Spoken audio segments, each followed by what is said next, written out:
nós estávamos lá na casa dele e ficamos eu e ele somente lá na sala de almoço, né? E conversando sobre vários assuntos. E de repente o Chico olha assim para cima e a gente sabia que ele estava em comunicação com o mundo dos espíritos, então respeitava esse momento, né? E ficou assim parado, olhando para cima, calado. Logo ele voltou e perguntou assim para mim: Geraldinho, você pode me dizer o que seja multimídia? Isso deve ter acontecido em meados da década de 80. Né? O que eu poderia saber disso? Nada, né? Eu falei assim: Chico, você vai me perdoar, mas eu não sei patavina, absolutamente nada disso.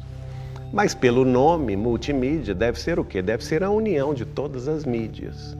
Mas por que você está me perguntando isso?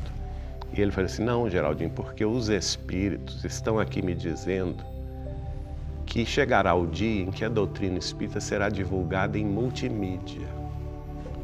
Eu achei aquilo tão maravilhoso, tão distante ainda, né? Fiquei imaginando esse lugar futuro, né?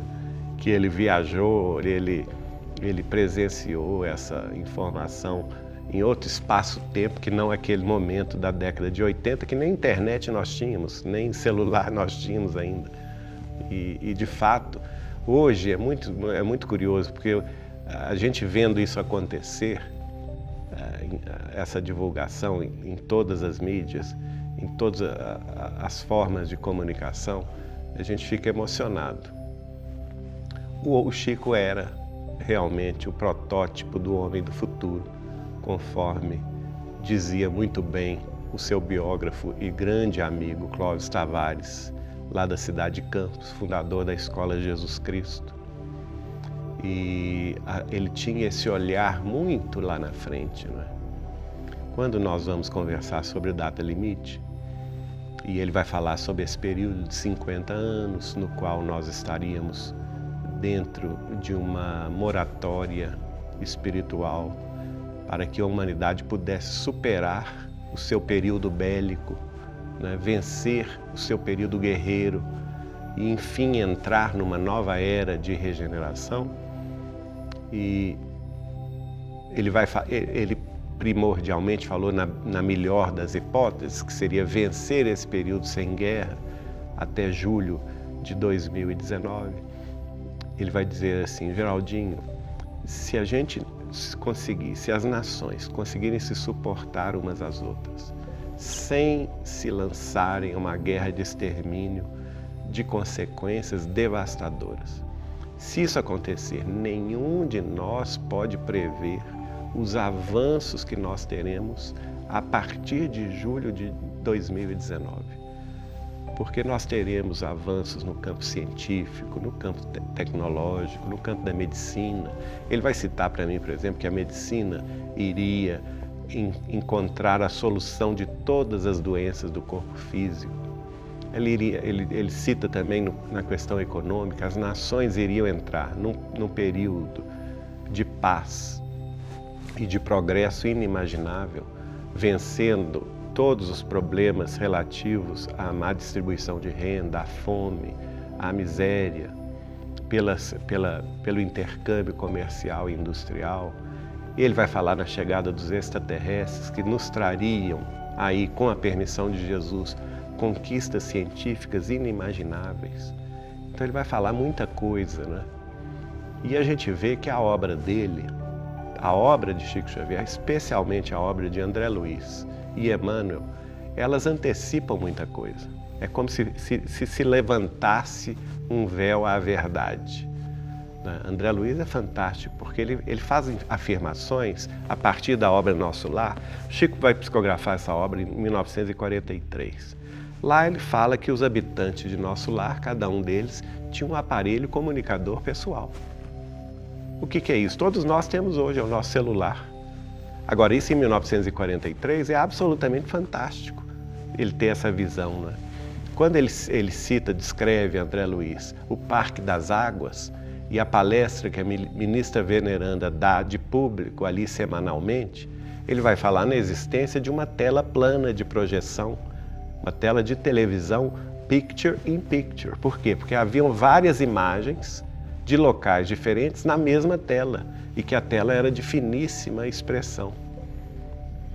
No livro No Mundo Maior, no capítulo 4, que vai falar sobre o cérebro, o André Luiz vai discorrer sobre a organização cerebral humana e vai mostrar que nós temos um cérebro, na expressão usada por ele, um cérebro trino, que é composto na sua parte básica da medula espinhal até o cerebelo, responsável pelas organizações automáticas do corpo físico, não é?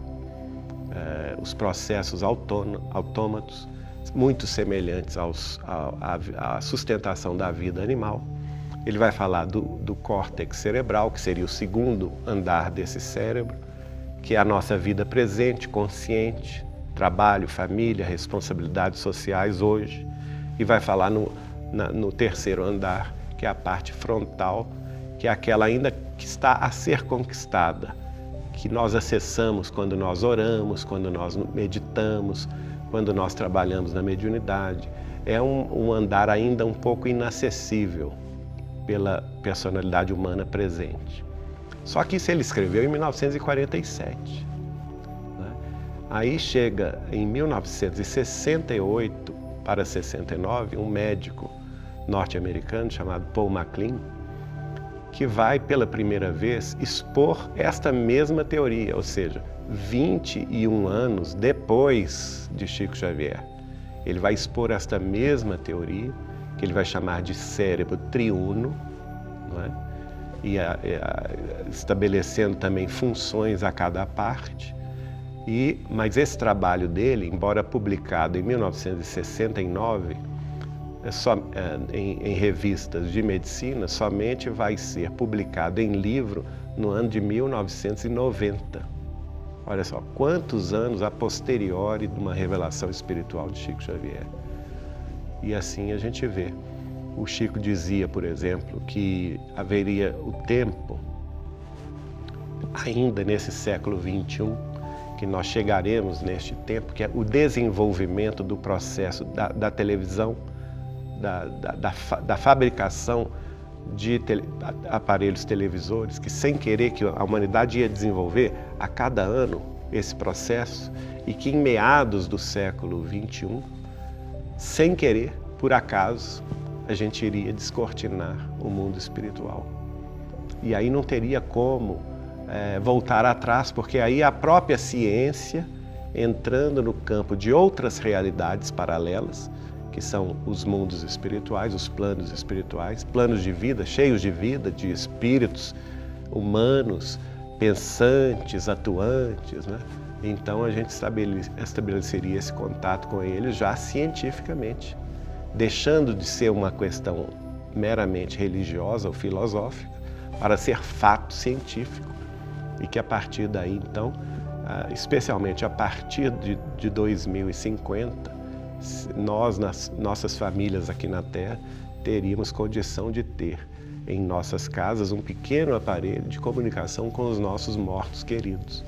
E ele ainda vai brincar, ó, Geraldinho, nessa ocasião os médiuns vão ficar desempregados, porque não vão ter mais função para contato com os mortos.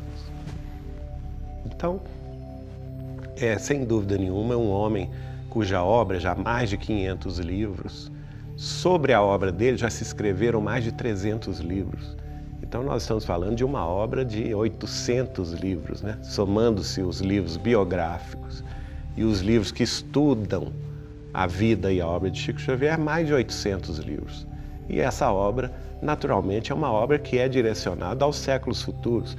As universidades hoje estão estudando o fenômeno da mediunidade de Chico Xavier. Nós temos trabalhos, por exemplo, aqui perto em Campinas, na Unicamp, o Dr. Alexandre Caroli Rocha publicou o trabalho de mestrado dele em torno da obra Parnaso de Além Túmulo. E a tese de doutorado dele, de letras, ele é doutor em letras pela Unicamp, foi em torno da obra de Humberto de Campos. nos dois trabalhos ele vai mostrar, no primeiro trabalho, a identidade dos poetas, né, com o estilo real com que eles escreviam quando vivos na Terra. E também no segundo trabalho ele vai mostrar a perfeita identidade, ele elenca lá mais ou menos 5, 6 maneiras pelas quais Humberto de Campos, acadêmico da Academia Brasileira de Letras, escrevia seus textos, seus contos, suas crônicas, seus escritos, seus livros, e a maneira pela qual ele supostamente teria escrito por Chico Xavier. E estabelece que há uma identidade total, né, entre uma obra e outra, na maneira literariamente de se expressar. Então são fatos que vão sendo comprovados a posteriori.